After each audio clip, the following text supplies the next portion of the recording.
Thank you. So thank you everybody for connecting. I know this was hard to organize because it's holiday, summer holiday season, and everybody is tired. But I appreciate the efforts on behalf of everybody, because I think this is a very special, important webinar. This is, as you may know, or if you didn't know, that we stratified our webinars along macro, meso, and micro layers. The macro layers being the layers, twinning layers connecting strategic experiences between participating regions. The micro layer was connecting stakeholders in exchanging specific tools and experiences, and this is the meso layer, because this is the webinar focusing on the approaches and the protocols that are being implemented to integrate innovative tools and innovative digital solutions to preventing and facilitating the integration of services for older adults, preventing frailty. So it is especially important because, as you know, we have to, especially in older adults, the integration of services is very critical, because it is something that facilitates older adults in the adherence to complex therapeutic regimens, and often it also supports the integration of lifestyle interventions that are the only thing we can offer when the therapeutic regimens are at maximum level to improve quality of life.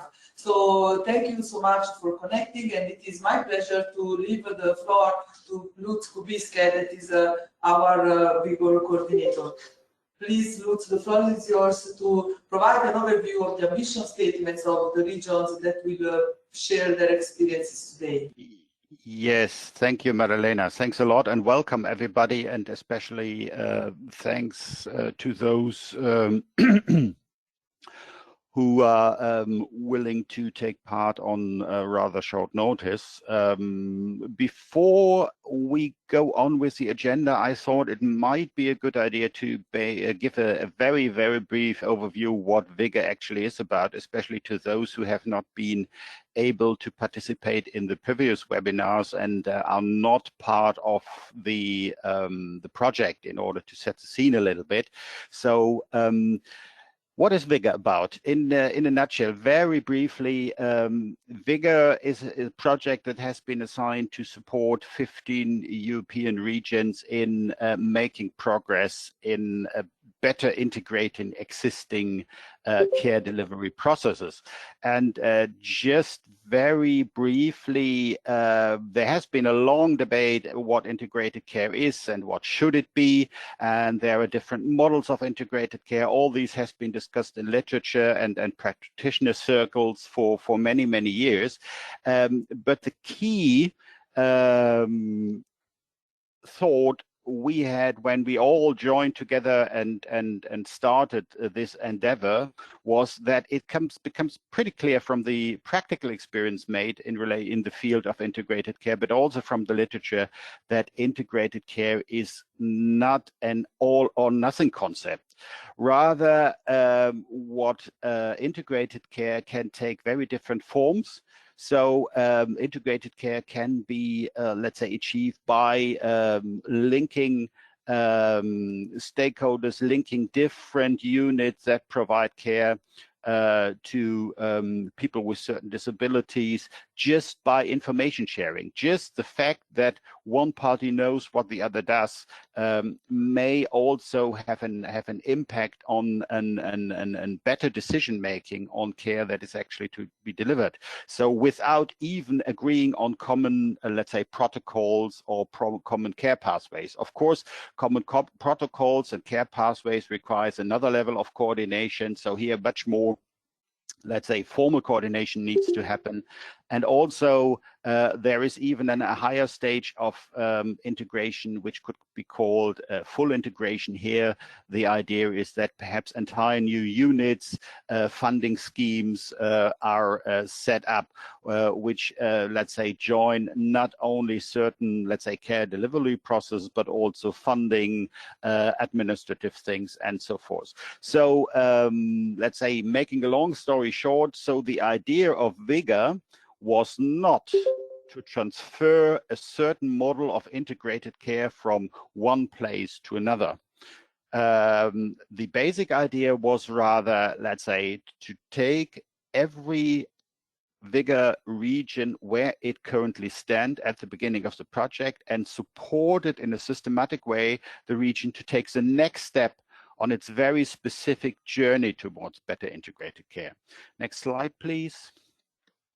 And in the end of the day, this led to, let's say, 4, how should I say, clusters of integration. So 4 strategic priorities that were chosen by the different regions participating in VIGOUR. So one group really focused on better coordinating care around remote patient management, about some sort of telecare platform that had already been in place before the project, actually.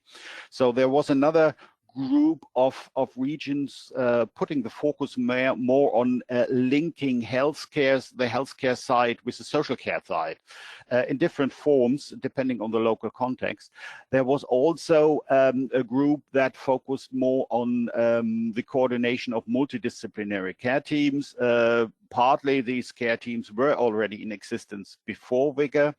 And finally, there were also some regions who focused on a better linkage between the healthcare side and well-being service, preventative well-being service that are typically delivered outside the healthcare system in the municipality, sometimes even by voluntary organizations. Well, so having said this, next slide, please. So although we have these 4 generic high-level strategic priorities, the actual implementation on the ground took very, very different forms. So there was very great diversity across the VIGOUR regions when it comes to the specific needs addressed from the patient sides, different types of chronic conditions, different settings, and so forth. There was also a very great diversity when it comes to the actual care delivery processes that were at the center of the efforts in VIGOUR. And of course, there was also a very great wide diversity when it comes to the technical infrastructures that were available. And all this, to a large extent, depends pretty much on, let's say, structures, efforts, strategic decisions that had been taken before the project, so which are outside the, let's say, influence of the project. And this is perhaps one lesson we learned in VIGOUR. So how a certain, let's say, integration element might be implemented and put into practice pretty much depends on the context, on the local context. So there is definitely no one-size-fits-all solution. So just for you, for those who are not in the project, to give you a very brief overview of the what the 4 pilot regions which are participating in the webinar here today did, I would to very briefly, let's say from a kind of bird's eye perspective, introduce what they did. So next slide, please. So we have Andalusia here. The focus was on interlinking the healthcare side with the social care side, but this built upon, let's say, technical infrastructures. There had been an electronic health record in the healthcare system. There had been an electronic social care record in the social care system. And the focus was now on interlinking these 2, let's say, resources from a technical point of view, but that's not all. Once you interlink them from a technical point of view, then new, let's say, procedures were defined. So overall, the idea was to let's say, streamline the assessment procedure if somebody applies for a statutory long-term care scheme by better interconnecting the health and social care side. Next slide, please. Then we have Liguria. So here we have a very different situation. So here the focus was rather put on, let's say, multidisciplinary care team organization, as you can see here from this little schema. So there is a multidisciplinary assessment team, and the assessment team typically, let's say, decides from a different, let's say, discipline perspective how the care and what care should be delivered then by the unit on the ground. So here the idea was really to define jointly, or to improve jointly defined protocols in order to ensure optimal care delivery in the community from a multidisciplinary perspective. And there was this little bus that you can see on the very bottom there. So this is also a kind of infrastructural element. In Liguria, a mobile clinic was used, especially in times of COVID-19, as a vaccination hub. So all this was, let's then, included in the joint procedures, joint protocols that were defined. Next slide, please. Then we have the Lazio. Here again, we have a slightly different situation. Here, the focus was really around, or better joining up care around an remote care platform that had already been developed and successfully piloted before VIGOUR. And here, different chronic conditions are dealt with. So the number of chronic conditions was expanded.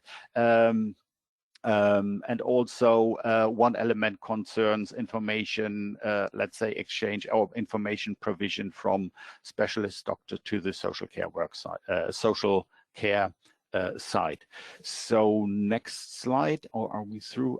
Northern Ireland, of course, we have Northern Ireland. Here we have a very different focus. So here the idea is of linking healthcare with preventative well-being service in the community. So especially in some countries, so the concept of social prescribing has become an approach pursued more and more over the last years. And very basically, for those who are not, let's say, who are not that informed about this. So here the idea is that general practitioners, doctors working in the healthcare sector can refer people to other services, well-being services, other services provided in the community when they identify a need. And they do this through link workers. And here the effort was pretty much focusing on really trying to facilitate the achievement of common standards, common quality standards, by joining up or let's say developing structures to support a more systematic joining up of different social prescribing schemes that are available or that have developed in the past already. So that's a very brief overview, but that overview should give you already an idea how, let's say, diverse the efforts can be under the general heading integrated care or better joining up care delivery process. So clearly there are certain elements which become apparent from the examples we have seen, certain elements that might also be useful in other contexts. But as far as we can see, certainly in none of the regions, similar elements have been or can be implemented in exactly the same way. So contextualization here clearly is an issue. So that's kind of overview.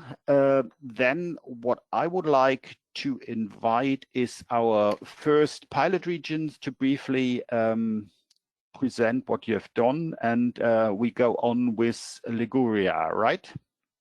Serena, please introduce yourself. Hi all, can you hear me? Yes. Yes, so it's a pleasure to be here today. I represent Liguria, and in particular ALISA. ALISA is a public enterprise responsible for the health regional service here in Liguria. So we, starting from regional plans, we have the role to develop and to control the Ligurian healthcare services and the local health authorities in our territory. They are 5 in the whole territory. So I try to introduce very briefly our pilot. So the context is that Liguria is the oldest region in Europe.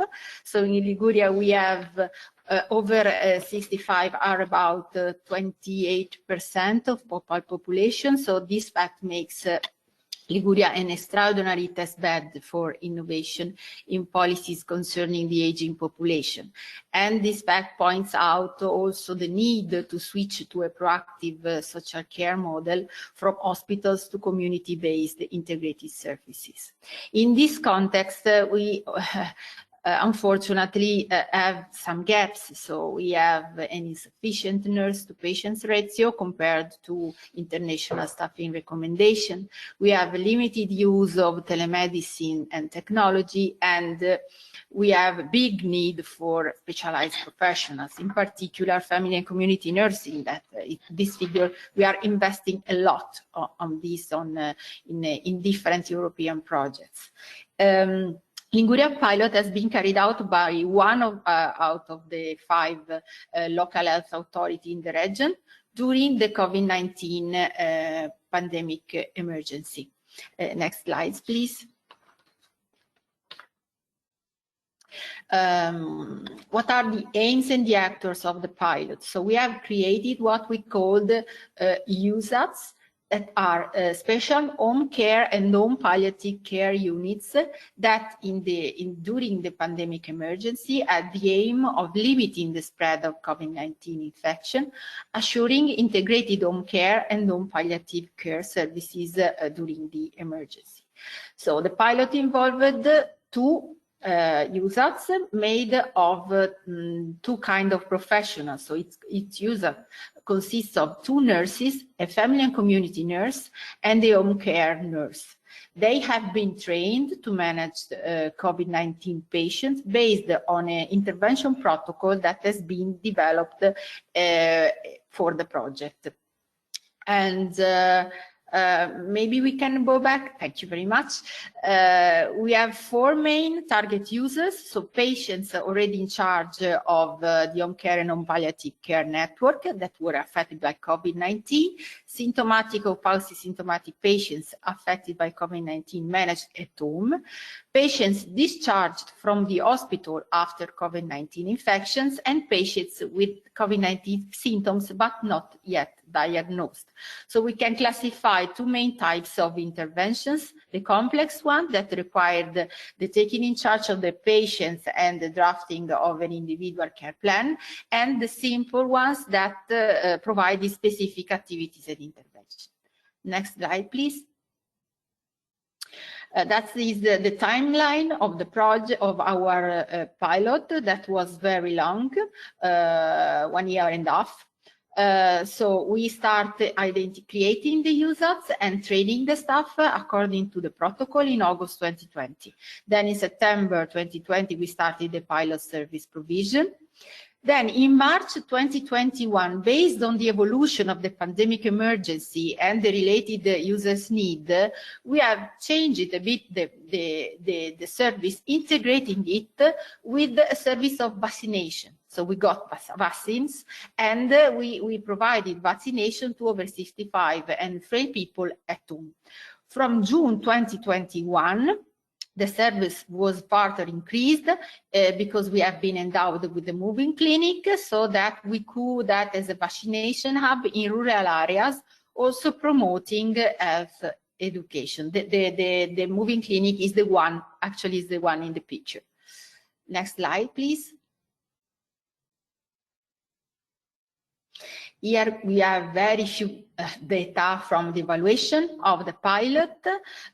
So in the analyzed period, the number of subjects who needed to be taken in charge with the drafting of an individual assistance plan was 171, while the number of subjects belonging to the service without this plan was 107.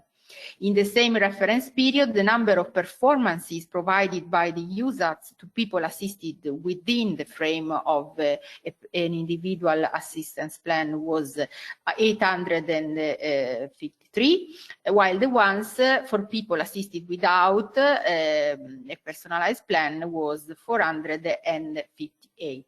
Here I summarized very few points about the evaluation. So the accessibility was very good. So we carried out interviews with the patients, caregivers, professionals, and also the middle management of the organization. And the service was appreciated by all of them. And we also identified that the improvement of the appropriateness of the service offered in terms of the integrated care services we're dealing with, and a good penetration, because they identified an improved collaboration between the different areas of health and social services involved in the provision of this particular service of users. Next slide, please. So what was the proposed good practice? COVID-19 pandemic increased the number of users who needed integrated home care and home palliative care services, and pointed out, especially in our region, the need to reorganize the network managing these services because of the gaps we have just talked about. So the local health agency 4 invested on users, which allowed to reduce the risk of spreading COVID-19 between operators in the community and patients, tailored personalized healthcare plans involving different professionals around the key connection role provided by family and community nurses, shape integrated hospital and community pathways, take care of individuals or entire families throughout the overall period of COVID-19 positivity, and also to manage discharges. It was a very important point, because many families were in difficulty to manage people discharged from hospitals. Then, to tackle actual users' needs, as we talked before, we adapted the service according to the needs, introducing, for instance, vaccination. And at the end, we acted as an hub for integrated healthcare and home palliative care services, promoting also health education. Next slide, please. Last one. About the pilot implementation bottlenecks. As we said, we had some gaps in our region that has been taken into account, and we try to improve them. And in many cases, the experience was very good, and it is witnessed by the fact that we are keeping on implementing the pilot. So although we are not financed anymore by the project, the activities of WUZATS is still running, adapting its services to the current needs of the pandemic, but the service is still on. What interviews has pointed out was the fact that, for instance, we need to improve health information management system, the one we have in Liguria, in order to facilitate the exchange of the information among the actors and to support collaboration. And also, it is important to make an official presentation of the service of users inside and outside the local health authority, because many actors didn't know what actually the service was. For instance, JPs, they were not informed about this, so a more awareness of the services provided by the authority is needed. About the scaling up process, we can say that aside to the keeping on implementing the service in Liguria, we as ALISA, that is an agency aimed to coordinate the services throughout our region, we would like to model this experience in order to try to scale up and to transfer this experience to other local health authorities in the region. And why not trying also to make this scaling up approach also in other local authorities in Italy. As to the Europe, we would like, VIGOUR is an occasion for us to let other regions know what we did, and we are completely helpful to share experiences in the future. Yes, thank you very much. If you need any other information, my email address is in the first slide, but I'm completely helpful to clarify other issues during this meeting. Thanks a lot, Serena. So are there any immediate questions?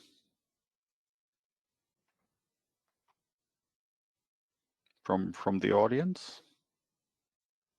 I have one question, Serena. I was really impressed by the flexibility with which you organized your system.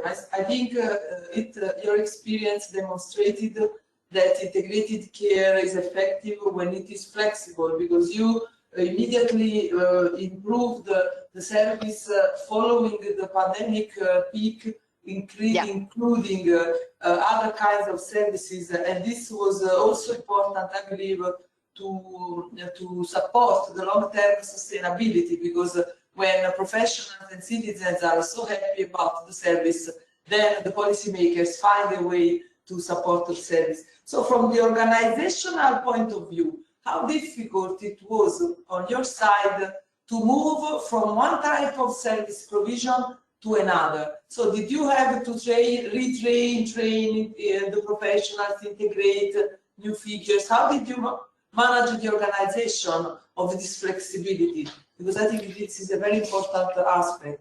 Yes, first of all, I have to say that the local health agency 4 is an illuminated one, let me say. So they are always involved, often involved in innovation. So they join European projects. So they are a particular context, and also a small context. So the flexibility is easiest when we have to manage a small situation. And also they are very they are used to be flexible because they have to manage inner areas that are very difficult to be managed. So they work a lot with the family and community nurses and so on. Then I have to say that we didn't change the service. We only integrated it with an additional one with vaccinations. And I think that during the pandemic emergency, every regional healthcare system had to, how can I say, take decisions just in time in order to define how to manage vaccinations, how to manage the pandemic with the needs that were coming up from the specific situation of the pandemic. So I think that in that context, flexibility was mandatory for everybody. I think that these are the reasons why the flexibility of the local healthcare agency as an illuminated context, and also the coordinators of the agency are a very flexible person, let me say, on the one hand, and on the other hand, the smallest context and the situation that makes mandatory to take decisions just in time. Okay, thanks a lot, Serena. Then I'd suggest that we go on with the next VIGOUR region, Northern Ireland. Martin, hello, please introduce yourself. Hi, good morning, Lutz. Good morning, everyone. My name is Martin Hayes, and I'm a Programme Director for Integrated Care at the Department of Health within Northern Ireland. So it's good to see you all again. Okay, so thank you. So just in terms of a wee bit of background, I suppose two of the regional healthcare bodies in Northern Ireland, formerly the Health and Social Care Board. We started off on our journey in VIGOUR as the Health and Social Care Board, and following some reorganisations, we're now the Department of Health. So the Department of Health and the Public Health Agency in Northern Ireland have signed up as partners within the VIGOUR consortium. And as Lutz had referenced earlier, our ambition statement is to drive forward the scale up and spread of social prescribing across Northern Ireland. Yeah. Next slide there, please. So again, as Lutz mentioned, I suppose the question for some of you in the audience is, what is social prescribing? So the definition here is borrowed from the UK Social Prescribing Network. So social prescribing, also sometimes known as a community referral, is a means of enabling health professionals to refer people to a range of local non-clinical services, recognizing that people's health and well-being are determined mostly by a range of social, economic and environmental factors. Social prescribing seeks to address people's needs in a holistic way. It also aims to support individuals to take greater control of their own health.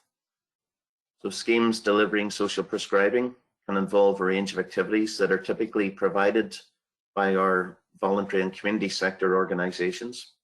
And examples include volunteering, arts activities, group learning, gardening, befriending, cookery, healthy eating advice, etc., etc. So a broad range. Next slide there, please. So in Northern Ireland, we have had a number of social prescribing models in place, many of which are short-term funded and have developed through the hard work of community organisations and local leaders. We also have a developing model, multidisciplinary teams based in general practice in some localities in Northern Ireland, which includes social work assistants and mental health assistants who deliver a social prescribing approach. We've multiple models with multiple approaches. I suppose from a health service perspective, we were very aware of the emerging models, the different dynamics, the different funding models, etc. We knew it was an important topic, but we also knew we didn't, we couldn't, and we shouldn't own it. So what we could do was facilitate a conversation with some of the local champions, policymakers, and consider national best practice. So to that end, we held an event to facilitate a baseline understanding. So in our first workshop, over 180 attendees from a wide variety of backgrounds, people working within the voluntary and community sector, staff from across health and social care, and representatives from local councils and a number of government departments. So the next slide there, please. So you'll be familiar with this, the scale-up approach we've been using and following the VIGOUR framework. And next slide.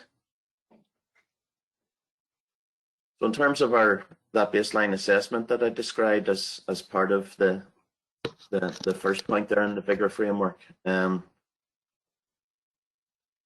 stakeholders were asked to reflect on the information from that event and to identify what needs to happen to help social prescribing flourish within Northern Ireland. The feedback was gathered and the top 10 most commonly mentioned ideas were identified, and you can see them there on the slide. Next slide, please. So this slide shows the next steps from that, I suppose, our draft plan using the VIGOUR scale-up approach to good practice. You can see some of the outcomes we were hoping to achieve. So again, reflecting those top 10 priority areas, joined up leadership and support for the development of social prescribing and some of the actions that we've taken to address that.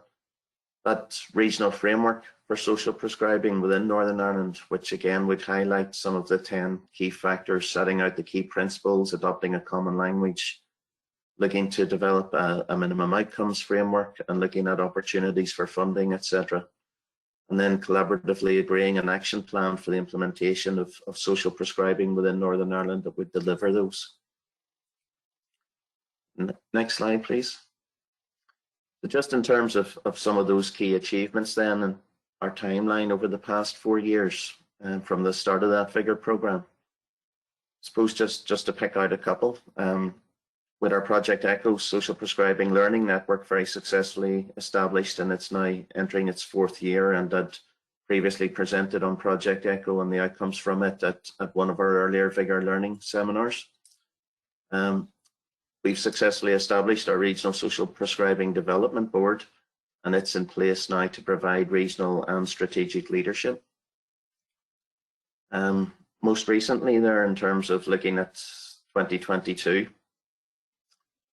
just 3 weeks ago in Derry here in Northern Ireland, we had the All-Ireland Social Prescribing Conference with over 300 attendees. It was opened by the Health Minister from the Republic of Ireland, with closing remarks from the Health Minister in Northern Ireland. So again, that shows you that opportunity for joined up across the island of Ireland and the progress that we've made through that All-Ireland network. And it was great to see not only the energy in the room, but also the importance of social prescribing increasingly being recognised.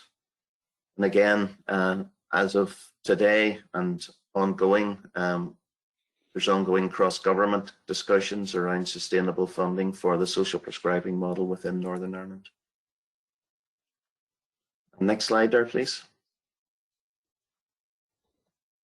So there have definitely been some bottlenecks and challenges, and continue to be. Obviously, as Serena had referenced, and as you'll all know, COVID-19 had a huge impact on all of our efforts, and our system had moved to focus on managing the pandemic. Big challenge is just the broad range of stakeholders and the different perspectives therein. I'd mentioned before then that lack of policy driver, and I suppose a big challenge for us is just in the context of the scale up and spread, and the approach needed to strike that right balance between the regional framework and local autonomy and ownership, demonstrating the outcomes and the fact that, as I mentioned, that evidence base is still developing. Next slide, please. Whilst we've made great progress, looking forward, we still have a lot to do, particularly in the context of agreeing outcomes and addressing that capacity and the capabilities within the social prescribing workforce. There's opportunities for further integration, and those real opportunities to embed social prescribing within the statutory sector and across our integrated pathways. Next slide, please. So some of the opportunities, and again, we are beginning to embrace these and address these through that strategic forum and the Regional Social Prescribing Development Board that we have established. So there's a huge opportunity for working much more closely with our primary care multidisciplinary teams as they develop. There's an opportunity for supporting the delivery of the mental health strategy, and that mental health strategy is the first strategic document within Northern Ireland that has referenced social prescribing as a vehicle to take forward actions. We also have a really exciting development, which is the future planning model, which is the development of an integrated care system in Northern Ireland, which is a whole systems approach to planning and delivering services to improve population health and the well-being and reducing health inequalities. And again, that is embedded within legislation in Northern Ireland and will be our new model moving forward. Also, great opportunities, and again, as I say, in development as recently as this week, of cross-departmental government working to pool resources and maximise the impact and opportunity that social prescribing presents. And next slide there, please, Liz. So again, that's just some further information if you'd like to have a look at it in terms of some of the work that I've referenced, our social prescribing workshop report, Project ECHO in Northern Ireland and the Community of Practice, and VIGOUR obviously, but also then the development of our new planning model there, the integrated care system in Northern Ireland, and our new website associated with it. And next slide is just a thank you. So again, thank you very much, and happy to take any questions. Great, thank you, Martin. Are there any questions? Lutz, Matteo speaking from Trieste. Yes. Yes, I would like to know, thank you for the presentation. It was very, very interesting also for us that we in VIGOUR developed a social healthcare integrated evaluation in the emergency room. And this was to refer people to social care at home. So it is interesting to see some connection with the pilot in Northern Ireland. What I'm interested to is to understand, you mentioned that it's still to be developed the part related to evaluation of outcomes and demonstration of outcomes and impact. If you are developing some methods on that, because we will be very interested to share experience on outcomes. That means, of course, outcomes of people after this period of social care. What are the final situation, if they are institutionalized or if they can remain at home, but also health outcomes. It would be very interesting to understand, in this case, if you are developing some methods specific for this kind of evaluation and assessment. Thank you. Yes, thanks, Matteo. Would be very happy to share those. I think you've very well described already, just in your comments there, the challenge that presents, and that's one of the things we're very conscious of in the context of both the individual health outcomes and then the outcomes associated with the service and the wider impact, both on primary and secondary care, and the health benefits themselves. So one of the things that we're trying to do is to look at best practice elsewhere. We're working very closely with the UK Social Prescribing Network, with the individual social prescribers and the link workers themselves, the models that are in place. Again, they all have vehicles and opportunities to capture the outcomes individually from the perspective of their organization. But what we're hoping to do is to lift those to another level, to begin to explore what does that actually mean for the health economy within Northern Ireland and wider. So we'd be very happy to share that work as we progress it. Thank you very much. Hi, Martin, may I ask you a question? Actually, I was curious to find out whether you have any point of connection between this service that it seems mostly organized at community level with specialistic care, because sometimes these patients have complex needs and they may require integration with the specialistic services. So does it go through primary care physicians? Do you have a system of ALETs? How do you manage this kind of needs? Yeah, thanks, Madalena. I suppose you're absolutely right. I mean, we've started off, and I suppose the initial objective was in and around better managing patients that were presenting within that primary care setting. So looking for opportunities where someone who was presenting to their GP and that different prescribing opportunity, if you like, down that social end. We've recognized that there are much greater opportunities, or not necessarily greater, but more diverse opportunities as well for the model as we begin to explore it. So we're looking at opportunities for referral from community pharmacies, for example, when patients are in presenting or having conversations with their local community pharmacist. We're also looking at opportunities within the emergency departments. So again, where individuals are presenting through emergency departments, sometimes as frequent visitors or frequent flyers, as we would describe them, who are regularly presenting, again, for issues maybe not necessarily associated with direct medical care. We're looking at it as an opportunity. And then also then through our social prescribing Project ECHO network, connecting it with some of the other ECHO networks that are up and running in terms of the more specialist side of care that you're describing. So there's a big opportunity there for sharing learning around what social prescribing is, what opportunities it affords, and bringing it to the attentions particularly of those specialist consultants who may then recognize the benefit for their patient. Likewise, then we're also working with our patient and client council and some of the service users and carers groups within our integrated care partnerships to raise an awareness and the benefits of social prescribing, and try to connect that through the different sort of connected fora that we have available to us. So it's beginning to address that networked approach of connecting the system to more of itself to realize the benefits of that.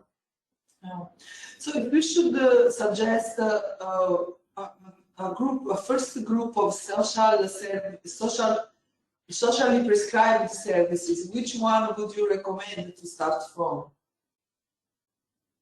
I think, yeah, I mean, they largely in Northern Ireland here, most of the services that have developed initially were developed around older people.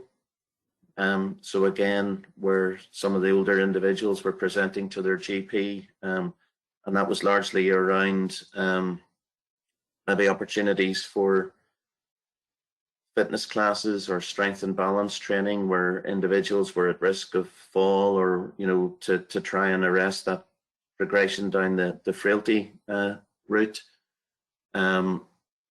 Social isolation was a big challenge for us, particularly in some of the rural areas, and particularly then in the context of COVID-19. So beginning to address that isolation piece is a huge issue, and we've seen lots of reports that highlight that isolation or loneliness is as serious in terms of physical health damage and mental health damage as smoking, for example. So I think opportunities to address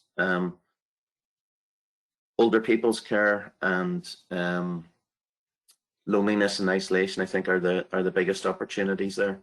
Increasingly, then we're looking to social prescribing in the lower tiers of that tiered mental health care model. So again, beginning to explore real opportunities, particularly in the sort of 20 to 45 age bracket, around again linked in ways to social isolation or loneliness, but beginning to explore lower impact mental health models and how social prescribing can help individuals on that journey. Thank you so much. So maybe also food consultation, nutritional counseling, something like that. Yeah. Even in advance of that, Madalena, it's proving beneficial. Yeah. Thank you.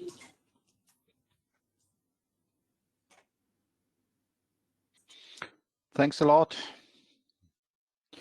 So then we switch to the presentation from Andalusia, another region participating in VIGOUR. And I said, yeah, please introduce yourself and go ahead. Thank you, Lars, and hello, everybody. I'm Sebastián Tornero. I'm a pediatrician, and now I'm working as the head of the service of operational planning in the Andalusian Health Service, which is the main health provider in Andalusia. Andalusia is a region in the south of Spain with 8.5 million inhabitants. We have the Andalusian health system, which is the main health care provider. It's a beverage system. We have a network of more than 1,500 primary care centers, 52 public hospitals. At the moment, with the rising of the healthcare professional due to COVID, we are about 120,000 professionals working in the health public system. Also, we have a public social care system with more than 3,500 social care centers dedicated to child care, drug addiction, people with disabilities, elderly people, and community social services. All of them are in coordination with the local authorities and with the third sector. Next, please. At the moment, since many years ago, we have electronic health record system, which is unique for primary and for specialized hospital care services. Every person has an identity card with an identity number, which links all the health activities that have been done, whether they have been done in primary care services or in hospital services, OPD consultation, also in pharmacy prescription are integrated. And that allows us to statistical analysis and also to develop a population-based database that at the moment we have more than 440 million diagnoses recorded since 20 years ago. Next, please. At the moment, the ASDA, which is the Social Service Agency, they are working also in having an integrated digitalized social history, social record, sorry, for all the patients who needs to apply for social services or for social aid. They don't have it now, but they are working on that. So the institution and organization involved in this intervention has been the SAS, which is the Andalusian Health Service, and ASDA, which is the Social Service of Andalusia. And the population group plan to receive the integrated pilot, that they have received the integrated pilot, have been the people requesting the recognition of the dependency situation. Next, please. So whenever the person thinks that he might or she might benefit of a social aid, they they submit the application for the community social worker, and after filling some information that they are required, they have to be done. They have to apply for a health record. The health report is done by the healthcare professional in the primary center, mainly by nurses, and also with the aid of GPs or pediatrician, in case of they are requested by children. And after the electronic health record is done, the procedure continues in the social agency in order to determine if the person is allowed to receive the social aid. Normally, we are receiving like 80,000 applications per year. This process before 2014 was done by paper, by application form, writing in paper, and this was a bit difficult to manage like that. So after 2014, an application was developed just to try to do it digitally. But this application is not interconnected between the health service record and the social service.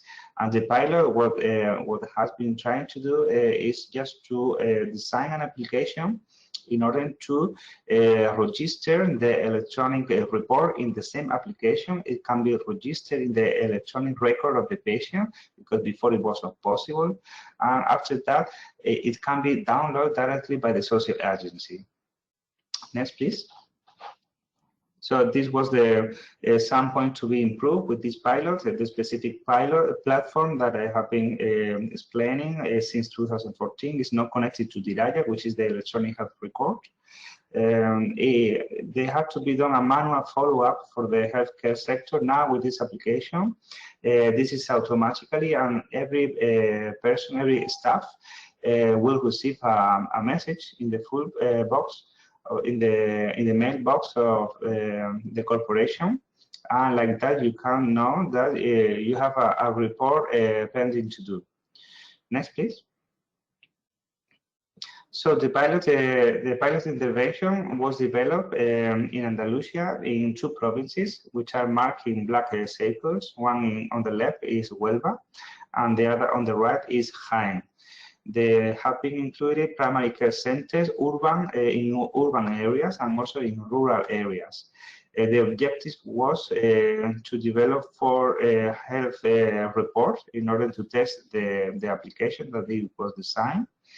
It involved totally 23 healthcare centers.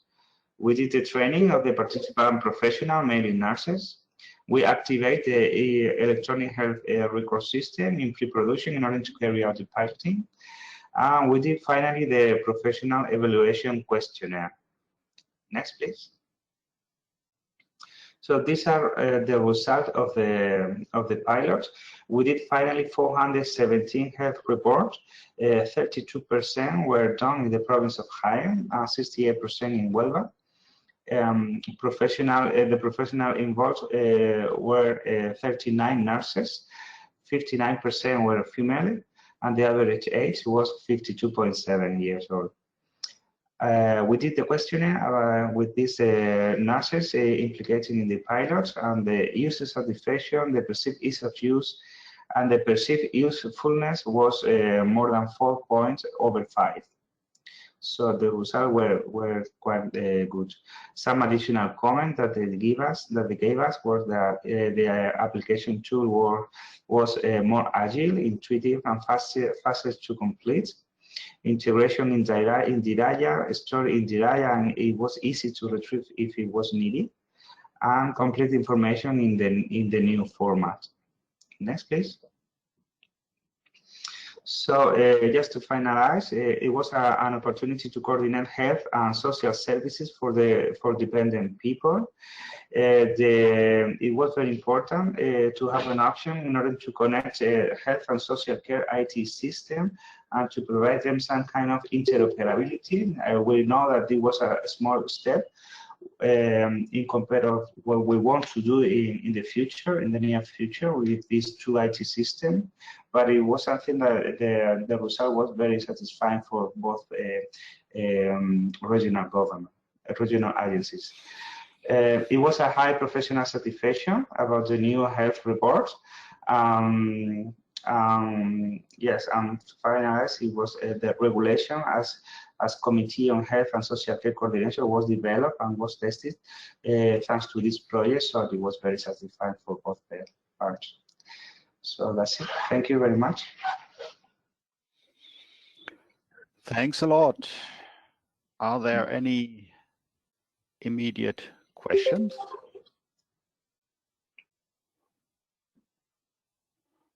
Nobody?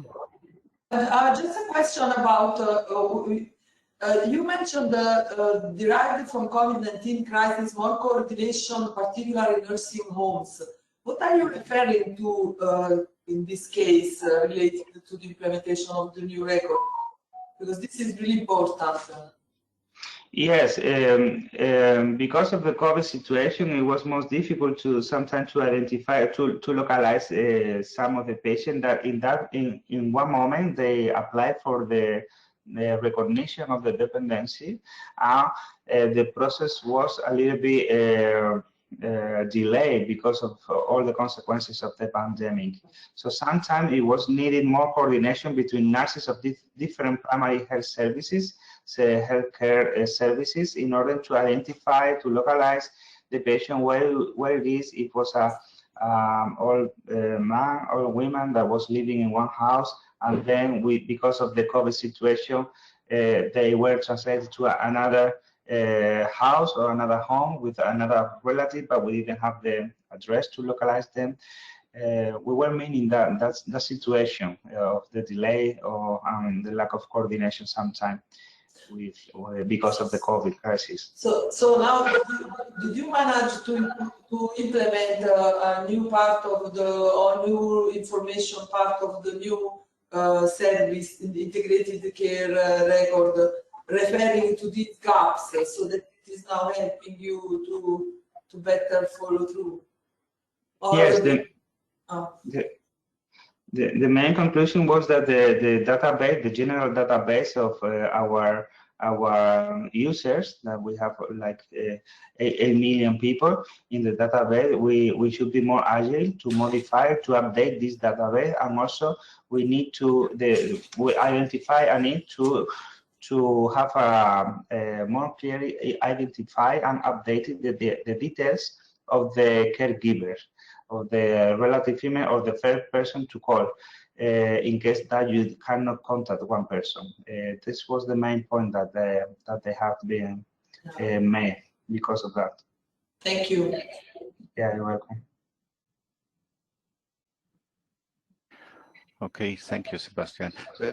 Sebastian, perhaps a more general question in relation to what you just said. So I understood that the, let's say, new application also included, let's say, partly redesign of the structure of the health report, right, or of the assessment report. Let's say bringing into the play also the view of the social care side. So if that's correct from your experience, are there the requirements from the health and social care perspective that different? Was it easy, or was it difficult to find consensus? Well, the report, the items of the report were the same, but they were located in or they were shown in the screen like in a way that it was more easy to select the different options. It was more quick in order to be filled. And they link also to some score that manually you have to calculate. But with this one, it was more easy. But the items of the record they were the same. Mm-hmm. Ah, okay. Thank you. Yeah, you're welcome. Okay, thanks a lot. Then we have the fourth pilot site, Lazio. Ursula, please introduce yourself. Yes, hello. This is Ursula Kirchmeier from the Lazio Regional Healthcare Service, and I will present you the slides. I apologize because there was some misunderstanding on what we were supposed to present, so I prepared a new presentation this morning, which is not available in your slide deck. So I will present from my own PC. Can you see my slides? Yes. Okay, I will then obviously share this presentation with you, and so you can put it into the overall webinar presentation. So Lazio is a region in the center of Italy, around the capital city of Rome, and we have like 6 million inhabitants, and we have there are different health units. It's divided in health units, and the pilot was on one of these health units in the north, which is the province of Viterbo, which is a small city, and they have about 300,000 residents, and they are all enrolled in the public health care, because in Italy healthcare is like is a public service available to all residents. So initially, the pilot took advantage of an existing IT platform for the patient management, and the chronic diseases included initially were diabetes, heart failure, and COPD. And within VIGOUR, we succeeded in improving the services for these conditions, and also including new conditions and scaling up to new conditions. So what was initially intended was that, that there is active and close to home services for multidisciplinary teams including the social services. But this is very difficult to activate, as in many other places. So the idea in this local health authority was to have this IT platform where the information can be shared between the different stakeholders taking care of a patient. And this includes the transition in care when people are discharged from hospital, as well as then ambulatory services where people have like diagnostics performed and prescriptions of drugs and other services. So all the doctors and nurses taking care of the same patient can look up all the information, and the idea is that then double diagnostics can be avoided, and for example prescription of drugs which may have interactions between them can be avoided. And this is all in line with the regional, national and European policies, and there are specific diagnostic and care pathways in place for several chronic diseases. So for the same chronic diseases where there's a pathway, the health authority tried to activate this platform. So this is a very brief overview of the platform, which is called Smart Digital Clinic. And this is mainly managed by nurses. The abbreviation is COC. And they have this like a digitalized clinical record for initially diabetes, heart failure, and COPD. Now there are other diseases, as I will show you later. And as I told you, there are doctors of the different specialties and the nurses, specialist nurses, which are trained, and they can communicate through this platform between them, but also with the patients, because there are dedicated applications which can be used by the patients to both manage, for example, medical appointments, but also communicate needs or healthcare data. For example, for diabetes, they can communicate if they have unusual blood values, and then they get some feedback, immediate feedback by the nurses. So this is also to avoid, obviously,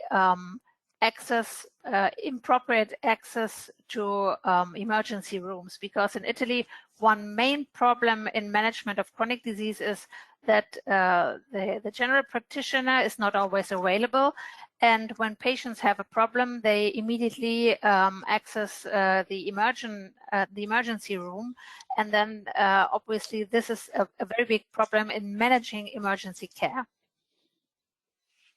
So as I told you, there are dedicated applications developed, and the information is fed into the digital clinic. So there are alerts when patients communicate their blood values, for example, for diabetes, there are alerts, and then the nurses can see unusual values and immediately contact the patient or contact the specialist doctor in order to have some medical feedback and then communicate to the patient what to do.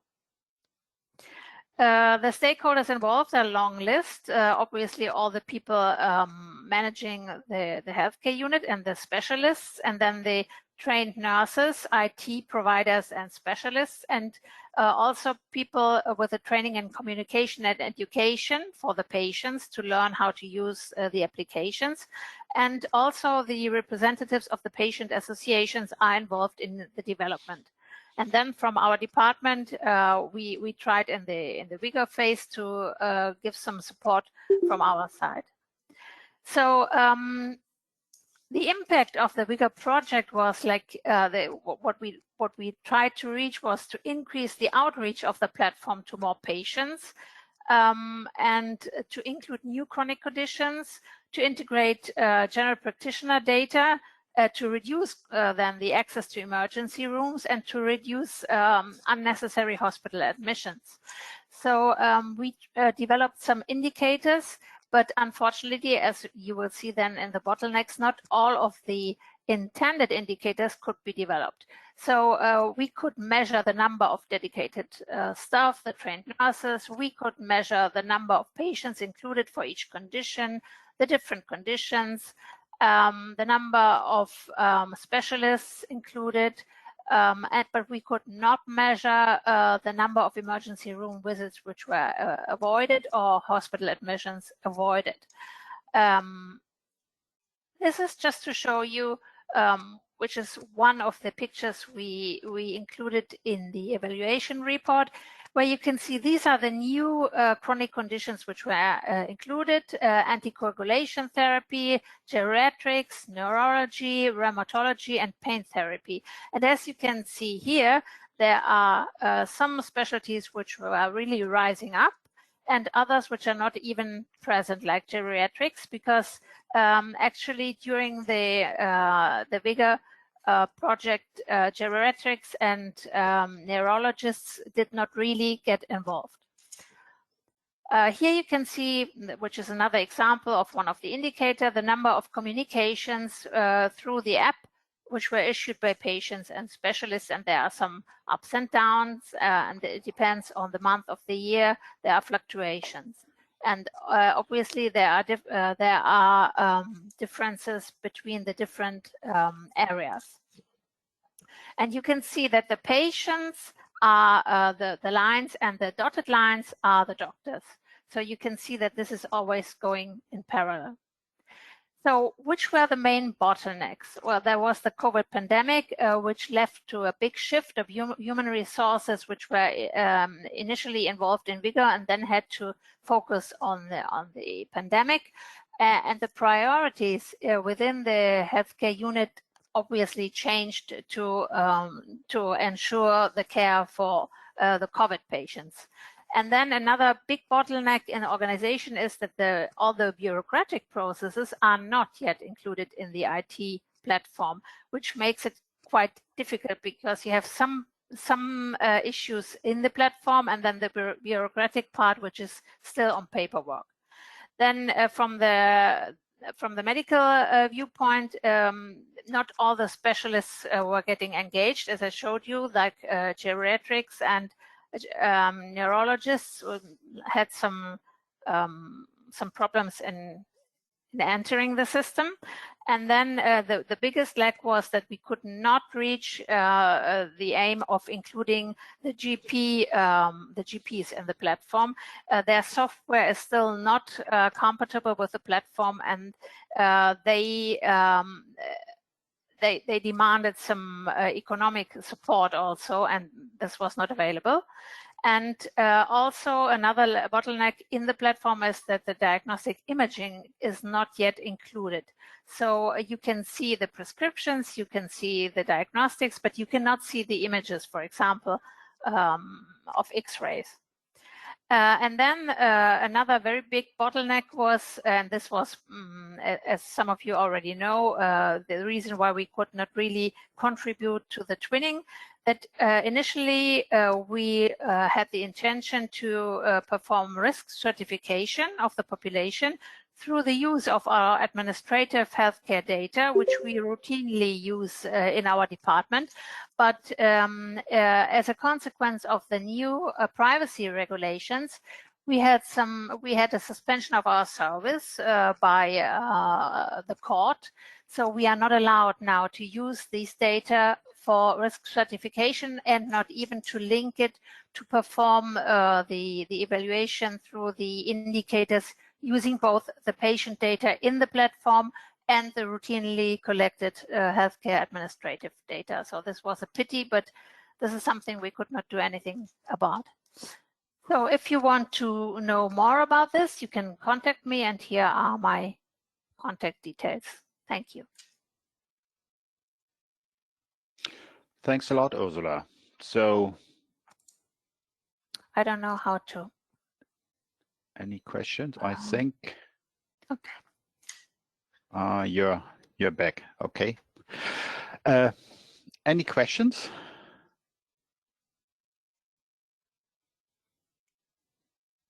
No?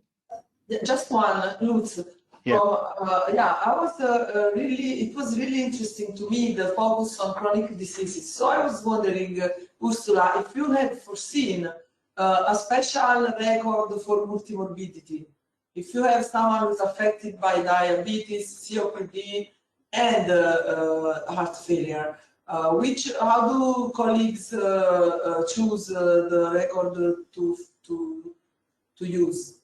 No, the idea, Maddalena, is that there is no special record for this, but each of the specialists can see the records by all the colleagues. So somehow it's always about multi-morbidity. Okay, so it's and polypharmacy, because the cardiologists can also see all the records included by the diabetologist for the same patient. So that's the big advantage of this platform.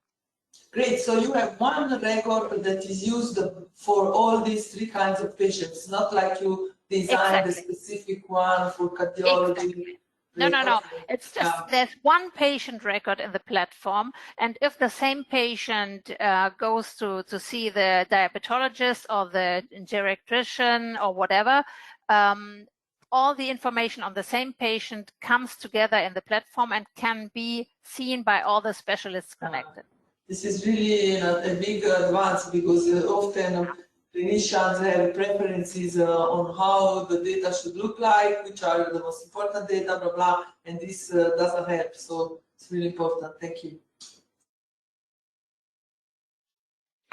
Perhaps just a small question, Ursula. You mentioned that one of the issues was that the administrative processes are not, let's say, covered in parallel on the platform. It's just the clinical, let's say, process, if you so want.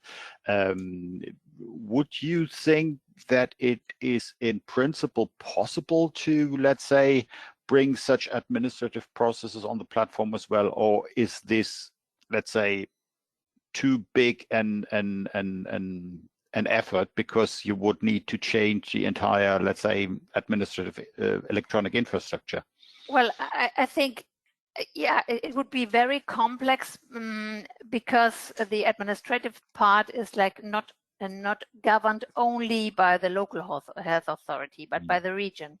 So this would mean that the whole regional system would need to be adopted to this platform. And as this platform, for the moment, is adopted only in one of the different health authorities, I think this is really a big issue and a very complex issue. We hope that this platform can be an inspiration for the other health authorities in our region.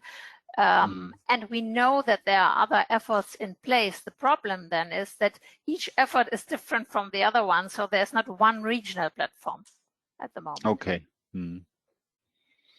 And do you see any, let's say, opportunities for streamlining things a little bit in the future? We hope so. Yes, we hope so, because these different examples, positive examples like this one and the other one we are aware of, are under the focus of the regional government, and they try to make everything much more digital.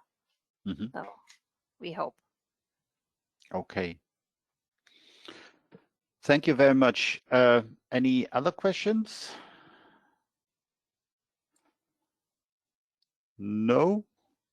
Then I would suggest we spend the remaining time on, let's say, discussing especially, let's say, what might be transferable and what factors may it possibly make difficult to transfer certain elements from what we have heard here today.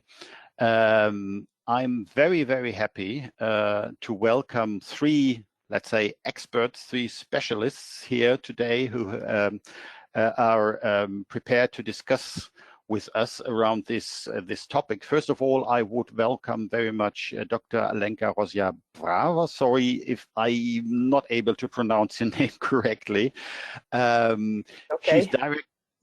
She's director of a Slovenian innovation hub entitled SIS EGIZ. And this is a specific institution that connects the academic and the economic sphere with the aim to commercialization knowledge. And also, I mean, you have been cooperating a lot in the Innovation Hub with different partners to establish a supportive environment in Slovenia to influence, in particular, the decision-making level. Then I would further like to welcome Professor Ivan Chabrev. He's Dean of the Faculty of Computer Science and Engineering at the University of Skopje. And he has led many collaboration projects and has also been working quite a lot with quite different stakeholders, companies, public institutions, governments, civic organizations in the domain of research, science, but also in the domain of innovation and entrepreneurship. And finally, I would like to welcome Professor Christos Leonis. He works at the University of Crete Medical School, where he is professor and director of the Clinic of Social and Family Medicine. And apart from the many international activities and projects he has been involved in, he's also actively involved in the development of primary care and generally practice in Crete, particularly interested also in rural areas. So thanks a lot that you are here. So against the background of what we have heard, may I ask first a question to Dr. Rosia Brava. We have seen that, let's say, the VIGOUR regions who have presented their approaches have reacted to, let's say, different pain points they have experienced even before the project. And they have built on certain, let's say, infrastructures, certain procedures, certain, let's say, policy priorities that were, let's say, taken before VIGOUR. In VIGOUR, we have tried to develop a methodology and an approach where we can, let's say, flexible, try to build on existing infrastructures, let's say, policies and so forth, in order to, let's say, further develop in an incremental way, let's say, a better joining up of different aspects of care delivery. So this was at least the attention. So from what you have heard, I mean, bearing in mind that in your country, for instance, you have certain, let's say, certain contexts that you need simply to accept, which you cannot change simply. Would you consider some of the elements we have heard here today as being in principle useful to respond to some of the pain points you may experience in your country? And if so, what do you think, I mean, what are the key factors that may make it difficult to transfer experience from VIGOUR to your country? Hello, everyone. Thank you for the invitation. I'm honored to be in this community. In Slovenia, we have 2 million people. So that is a very small country, but anyway, a lot of elements which were presented today are similar. We have bits and pieces, but we are not very well integrated.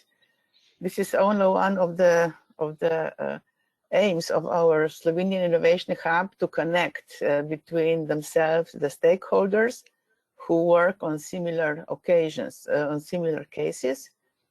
Besides our role of bringing innovation into also healthcare, we are a reference site for Slovenia for active healthy aging. And I've seen today a lot of good practices which are existent in smaller parts in Slovenia. What we need is really to connect all this. Again, one of our missions. It is important to work in incremental steps, I think. So we just connect what is the best and maybe improve what is not the best. With the digitalization, COVID brought some improvements. I would say it's, of course, quote, but it is a good side of COVID. So Slovenia has made a big progress in digitalization. Some of the present people, like Professor Tsiraki, know that we have an application for management of chronic disease, for prescription adherence, and so on. So all of this can be maybe better connected to the national healthcare system through some organization like ALISA, which Serena presented. So this would be one of the steps to really bring it together to the higher level. And what I see as a bottlenecks, I don't want to be too long, it's maybe funding and the training. People in healthcare systems need training also to use new technical solutions, new technology. This is important, but also to make national healthcare systems stronger, we would need a special kind of organ, some organization which would really bring all this together. But what I like about VIGOUR, what I really liked is this flexibility and variety of approaches, because as you said in the introduction, no system can be just copy-pasted to another country. You also have to take care of national characteristics, of country culture, or national nation country culture. And this is important to not to bring any objections to the new system, but it is better to adapt the system to the people's needs. Mm-hmm. So thank you. Okay, thank you very much for this statement, very instructive insight. May I also ask a similar question to Professor Chabrev? I mean, we know as well in your country the situation is different as well. So do you think some of the elements we have heard of here today would in principle make sense? And what would the basic, should I say, the basic, let's say, hindrance from your point of view be that should be addressed first in order to make something happen in that regard? Thank you. First of all, good morning to everyone. Thank you for having me here. It's a pleasure and an honor. This is my second roundtable in a VIGOUR in a VIGOUR webinar, and it's been very productive and very useful and educational for me. North Macedonia is a small country, more or less the size of Slovenia. I think we now have less people than Slovenia. We used to have 2 million, but due to brain drain, immigration, and decreased birth rate, we are 1.78 million by now. We are not yet part of the European Union, and as such, I guess we lag behind in some aspects. What we do have rather successfully implemented in the past decade is an integrated e-health system called Moj Termin, which means my appointment. The first idea of this integrated e-health system was a nationwide appointment schedule for specialists by patients. And the modules in the meantime that have been implemented and the subsystems include e-referrals, so patients to be referred to specialists in appointments, e-prescription of medicines, booking system registers, a repository of all lab works for patients, a repository of all interventions done to patients, a repository of all X-ray results and stuff like that. And this system has been growing ever since 2013.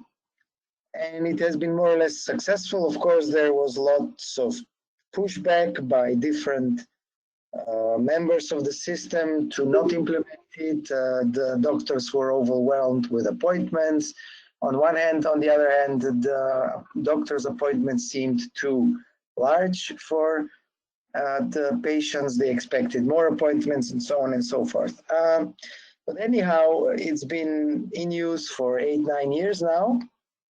And the company that is developing it in the meantime sold it to Serbia and to other countries as well. The system is basis for other things that I heard are being implemented nowadays here. The system was used by my team to work on a cross-border IPA collaboration with Greece to try to implement chronic care for patients traveling across the border, for heart disease patients, for kidney failure patients, to have cross-border access to their personal health records so that they could get emergency care if something happens while they are in the neighboring countries. So an integrated healthcare information system is a basis to try to integrate healthcare regionally, to try to implement additional services. So this is, I think, crucial for implementing additional services. So I would advise everyone to try, and I think most of you have, a national healthcare information system where you store data on your patients, so that data can be accessible from different doctors, from different hospitals throughout the country, so that the patient can provide access to the medical practitioner to his or her entire patient records, so that the doctor can have a holistic approach to the care of the patient, so that you can access 5-10-year-old blood work or previous some health conditions that are inaccessible to the doctor so far. So having an integrated system would be useful. In my country, in the system, we have over 4,000 healthcare institutions, more than 18,000 users in the system, 10,000 of them doctors. The system integrates more than 30 roles like doctors, nurses, medical staff, pharmacists, managers, administrators. So GPs are there, specialists are there, the hospitals, the preventive healthcare. And this system provided useful features for implementing, for instance, the COVID vaccinations and generation of COVID certificates and so on and so forth. Once it's there, it's pretty difficult to maintain it, support it, and grow it, but it's also useful to include additional integrated systems to it. Of course, it's crucial to look into the data privacy, because healthcare records are amongst the most controversial and the most private of all private data. And in that regards, especially when we worked on the cross-border healthcare data exchange with Greece, it was a real challenge to try to provide convenient services for patients while being abroad, but in the same time obey legislation and make sure no medical personal data leaks where it's not where it's illegal or controversial or so on and so forth. North Macedonia is not a rich country, far from it, so implementing additional care is really difficult.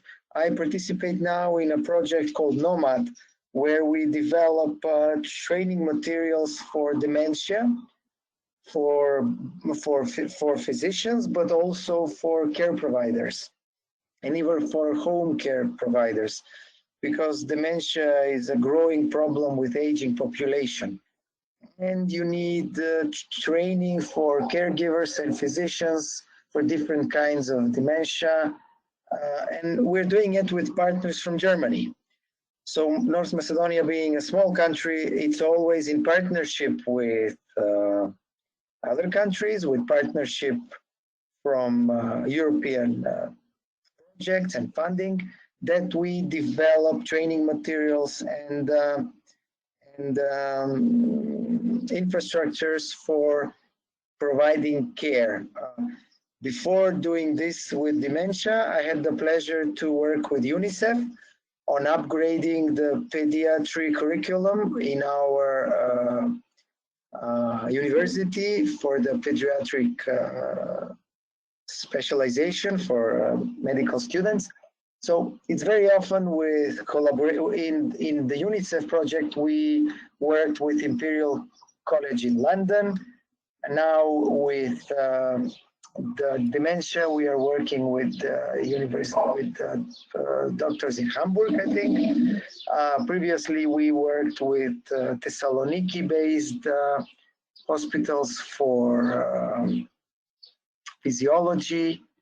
So it's always, because North Macedonia is a small country, it's always in collaboration with European partners and always under the coverage of a European project that we try to upgrade the fine things in healthcare, not the basic stuff we have, but advanced fine things, advanced novel things that are implemented are always in partnerships and in under the support of projects such as VIGOUR. So I hope that this collaboration will continue. I'm not sure how much time I have on my hands for this roundtable, but generally I thank you for participating here, and I hope that this group of people will continue in either this or another project to exchange experience and implementation of services that we are lacking or that we can provide to others. Thank you very much for this insight. I mean, from what you have described, I mean, the basic infrastructure, I mean, you seem to be perhaps even, let's say, further than others with the basic health IT infrastructure. Yes, I have some numbers here from 2017. For instance, back then we had 1.3 million patients in the system, with 9 million referrals throughout 2017. We had 1.6 million GP examinations, 1.2 million patients got prescriptions, 27 million prescriptions were issued in 2017. But beyond this, I mean, some of the, let's say, VIGOUR efforts were directed, let's say, to better join up, let's say, delivery of support to patients, to people who are who approach the healthcare system somehow, GPs and so forth, but who need support in terms of services which are typically outside the immediate healthcare system. Preventative well-being, exercise services, as we have heard, the social prescribing approach in Northern Ireland is pretty much tailored around this, but also let's say other approaches, as we have heard. Has that been an issue in your country, let's say, to really try to connect or to better, let's say, bypass or overcome the traditional borderlines between the healthcare services in the narrow sense and social care services or well-being services around this? Perhaps this is also a question to both of you, also in Slovenia, whether this has been an issue and whether this is a topic you see relevant. Due to limited budgets, generally, the national healthcare system provides only, you know, medical help, not additional care, not. I think.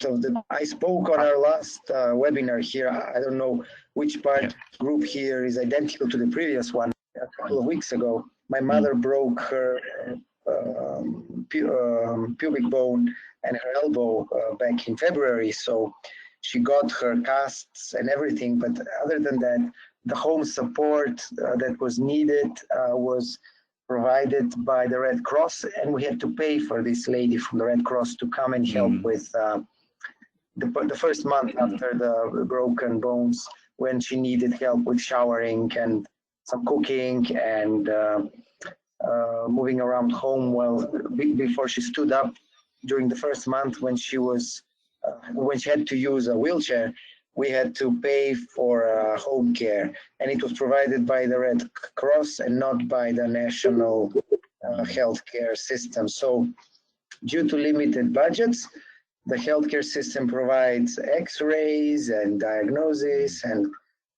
you know, all that treatment, surgery if it was needed. If it was the hip, they would have replaced her hip and everything. But the home care, the exercises, even physical therapy has moved away from the publicly provided physical therapists to private physical therapies paid by the patients themselves rather than provided by the system. So only basic emergency core health services are provided. Exercises, physical therapy is in the private domain more or less nowadays, and self-paid and self-provided. Yeah, I mean, this has been the situation or is still the situation in other countries as well. And as we have seen, some ideas were focusing around how one might be able to bridge this, let's say, this borderline. I'm not sure in Slovenia, Dr. Brava, would that be approaches you could imagine, let's say, that could be, let's say, arise interest in your country as well? Or do you think that's fully outside the scope of what you're discussing? No, it is not out of the scope. I'm sorry to hear about situation in Macedonia. I think the national healthcare system is having better services in Slovenia, and the new government is what is the problem in our country is that we have long waiting lines. We have to wait for some time to come to the surgery or to the treatment. The situation with COVID did not help this, but the new government is promising that they will put a lot of money into the system, so they will help us with that. Otherwise, the healthcare system is better, and we can have available services even after, let's say, the surgery. Right now, we are part of the European project which is called Health Chain, which will help hospitals to improve in their capacities, because we are setting up kind of a virtual hospital. So after the surgery, the person is going to leave the hospital after a few days, not being there for a week, let's say, and it will be monitored by the application. And if necessary, then they would come back. So this is, I would say, a bit better. We are also, our government is working also into integration of national and private healthcare, services, just primary care. So people would have better access to the services. And what I did not mention before is that we are also we are active in active healthy aging area, I would say, or more years of better life. Being old does not mean that you are sick. We are all taking care about integrated care of people who need help, but also people who retire and are still able to be active are also need to be taken care of. So prevention and well-being into the healthcare system together with the social care system should be really done. And we have a big idea about the senior expert system. So when professors at university professors retire, they could be advisors to the students or to the newly evolved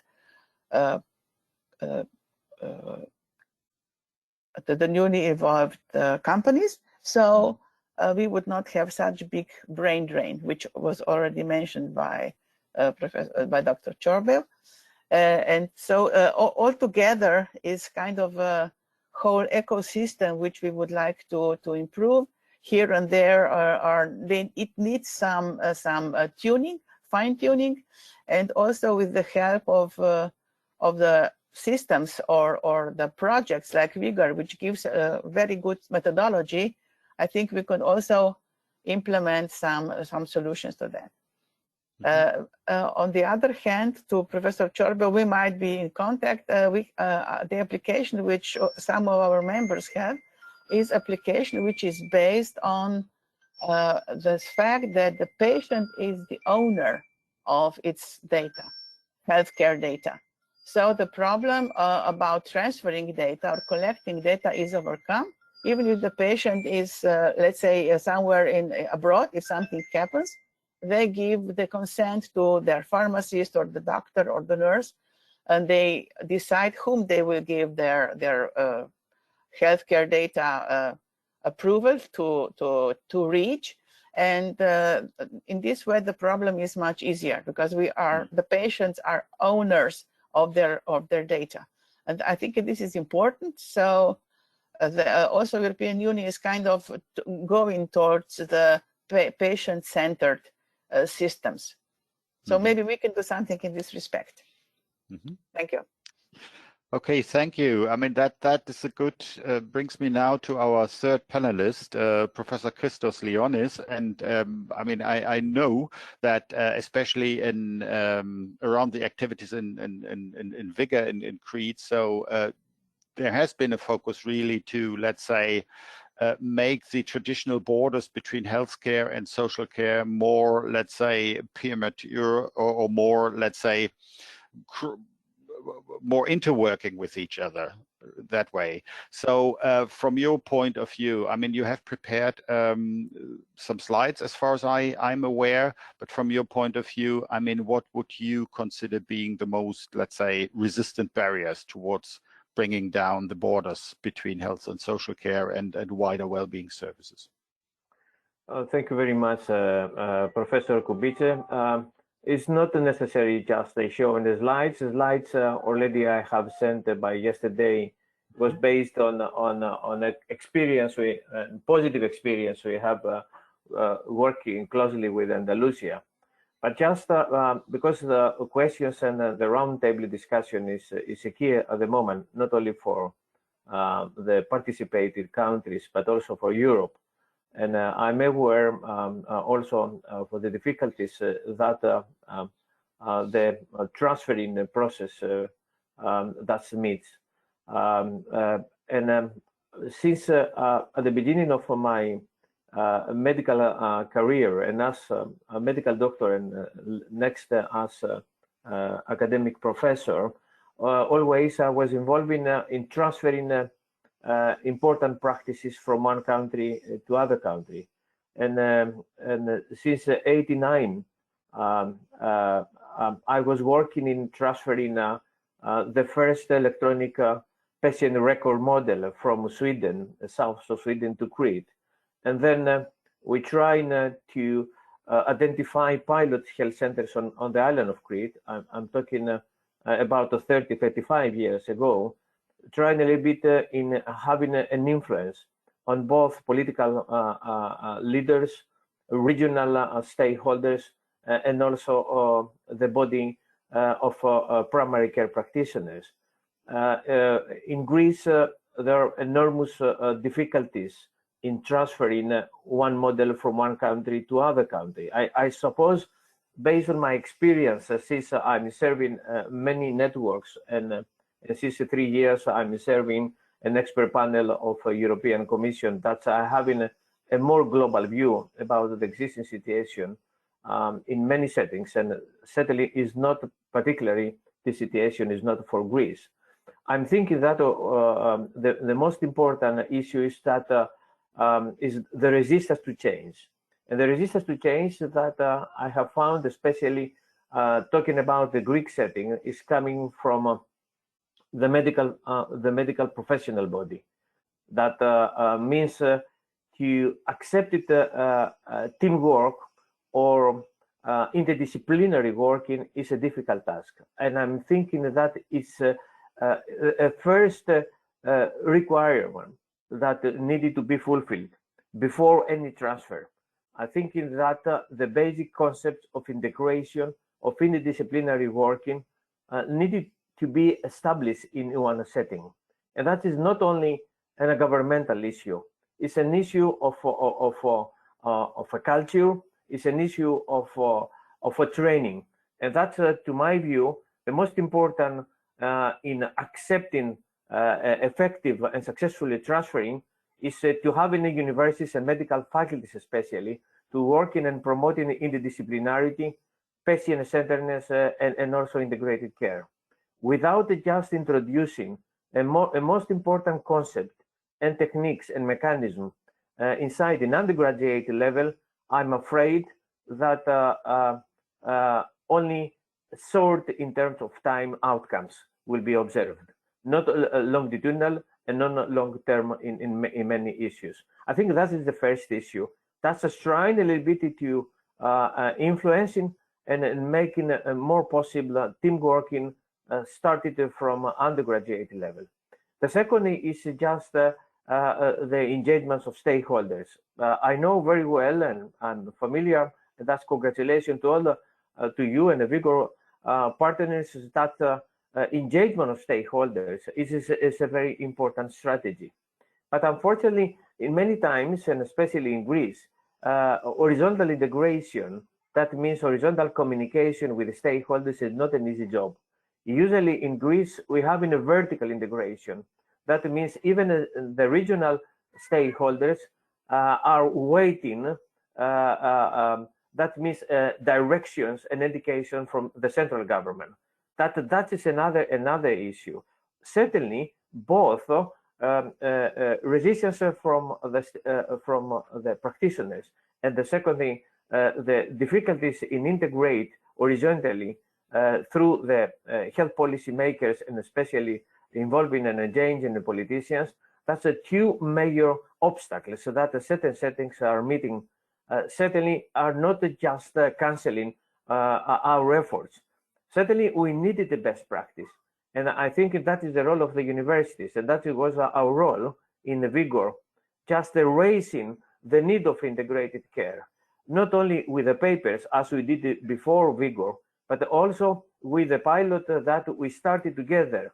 And I'm thinking that having best practices, having a key pilot roles, I think that is possible in raising the voice, either at the university, where we needed more integrated curriculum, we needed more health sciences schools, not medical schools, more focused on the medical doctors. And that also will be easier the job in influencing and impacting regional authorities and more important central authorities.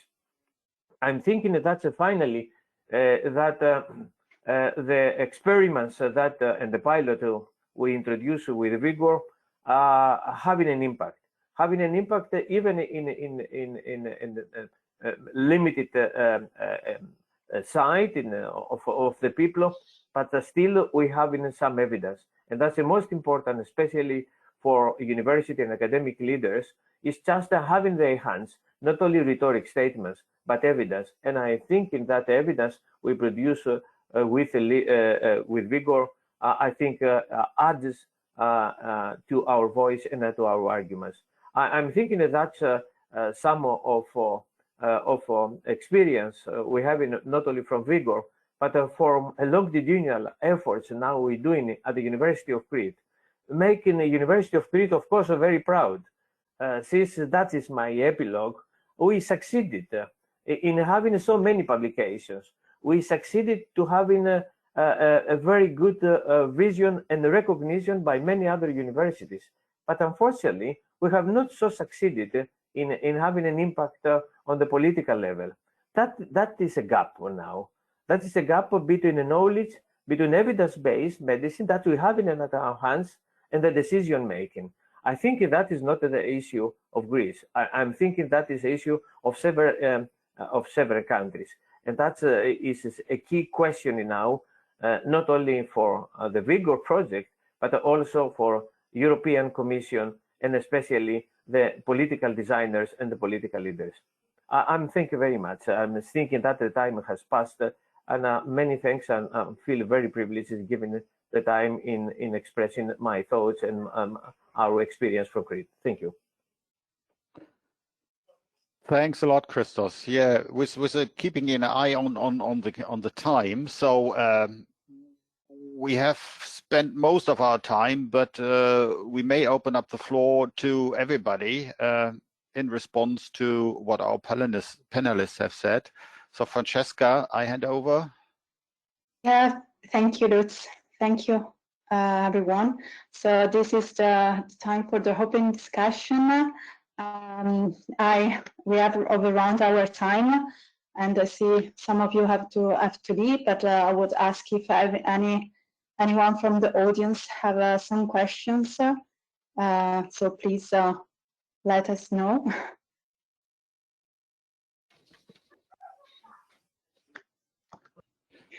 So if there's no immediate question from anybody else, so question from my side. I mean, as we have heard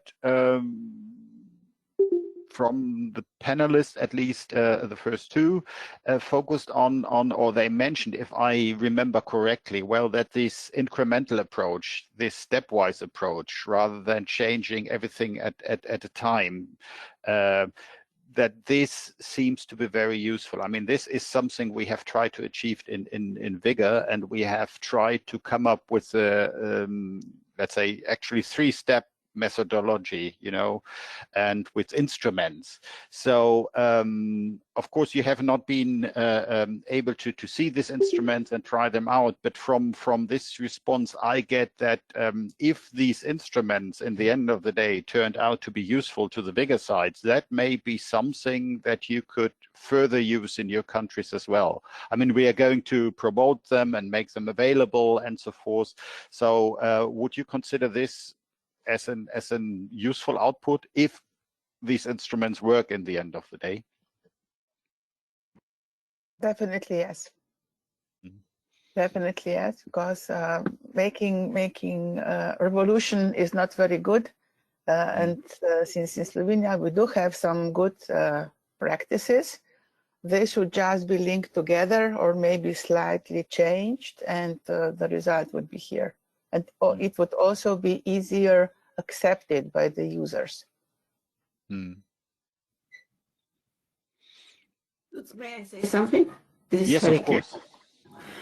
This has been wonderful listening to everyone. I'm really happy with all the things we've done. I just want to get back to the point which Christos and I have discussed on various occasions, for which there is the methodology. Here we are talking basically, we have all these instruments and we want to implement them. And what Christos says is true of all countries that I have worked with, that the political system plays a role in all this. And by political system, I'm leaving it very broad because it's not just the elected officials, but it's also people who work as employees of that government, etc. And there is a methodology of how you take evidence and do impact research on it. I'll be happy to share that data with you, because I think that that model is a little bit different than when we're talking about here. We're talking about incremental adaptation of new guidelines. We're talking about education. We're talking about training people earlier in their careers of how to work with each other in a multidisciplinary team. But I did not hear any discussions about the political system and how to address that. And it seems to me that every speaker has said that. I'm just wondering if it's worthwhile at least looking at impact implementation model, which I'll be very happy to share with your group, so that we don't pretend that those are not real obstacles. It's not really the right word I want to say. It's not that we pretend, but we don't want to address them because they're too complicated. Just for knowledge base of what does it take to implement these things in general. There is a field of implementation research model which takes into consideration the political factors at the local level, the national level, and the international level. I think it's worthwhile looking at it, and I'd be happy to share it with you, because we've learned so wonderful things from here. But I know from the struggles that, you know, and Christos faces all the time in all parts of Greece, is the political system is there. You can't ignore it. It's not that it's standing on purpose on the way, but we have to reach out to those people, the politicians, the federal workers, and bring them into the process of what we're calling good practices early on, so that they can adjust their policies along the way and not just present them to them at the end and say, hey, here is what we found works. Because good practices, we all know, in all areas, change. They're not the same criteria in all countries. They have issues. And bringing in the politicians in discussions also will cut down the cost of implementing any of these things. Thank you. Lutz, may I say something? Yes, please. So, talking about using these instruments in other countries or other contexts, I think it might be helpful if there was a publication on this, which people then can refer to as an official, like an official reference. Is there any intention, I don't know, from Promise or from somebody else from the VIGOUR consortium to write up a publication on the instruments? Yeah, there has been a discussion, but actually it is not at a stage where a final decision has been made yet. So it's not actually planned, but I know some colleagues were discussing it. So may I have Lutz? Yes, please. Oh, thank you very much. I think that is a key question, and certainly we have discussed and potentially we needed to explore further. I'm thinking that it's very difficult to have one implementation model across Europe. That is a key issue, and I'm afraid that's an issue that needed also to be discussed on the political level in European Union and European Commission. That's difficult now. Just consider Europe as one setting that needs a different adaptation and different implementation models to having or is serving the same goals. I'm strongly suggesting to you, I know that you have a lot of efforts at the moment, but I'm thinking that the VIGOUR, we're having a lot of reports that's giving us many ideas about the barriers, obstacles, and the problems that the pilots already have met. I'm strongly suggesting that potentially we preparing a manuscript. We just trying a little bit in summarizing, grouping, of course, the barriers and the obstacles, potentially even geographically, since there are so many pilots and so many geographies in the VIGOUR. And then based on that, potentially we just could explore and started in thinking about areas where different implementation models could be implemented. I'm thinking that will be a good effort, and potentially many journals will be very open in receiving the problems that the implementation of the VIGOUR in the pilots have met. That is an idea, and thank you very much. Okay, thanks a lot for this. Yeah, I mean, this is something, this would require an effort, and we would need to see who would be willing and prepared to really, yeah, do this effort, put further time into this. Okay, so Maddalena, so can I hand over to you finally? Sure. Remarks? So, yeah, just I was just listening from all the conversations. I have one highlight that is pretty simple. Whenever the solutions are of proven effectiveness for patients and professionals, they are adopted, and even the policymakers find a way to make them sustainable. So this is this is usually applied to user-friendly solutions, validated solutions, and systems that have a strong evaluation framework. So this is like ORCA system, or we have seen also user-friendliness of Andalusia platform, and also for other examples like Lazio and so on and so forth. And on the other side, the issue of policy making has been touched also by some of the regions and has been further discussed now in this last part of the conversation. So what we have on our side as VIGOUR community is the dimension. We involve a lot of regions, and if we come together around these kinds of issues, we can make our voice heard on the basis of solid evidences. So, and there are a number of things we can do for the future. So I think that we are only starting the journey towards digital health and integration of services between the social and health and all the other shapes and forms of integration we have discussed. So I hope this is not going to be the last VIGOUR webinar we can have together, and stay tuned because we will get in touch in the fall. Well, so sorry, I didn't want to interrupt. No, I'm finished. Okay.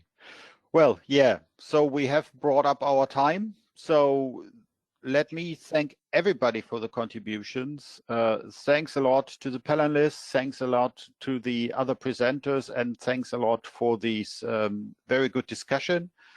And I wish you all the best. And we close our last public webinar in VIGOUR. Thanks a lot. Bye-bye for now. Nice summer. Bye, everybody. Thank you very much. Bye-bye. Bye. Bye-bye. Bye bye. Bye.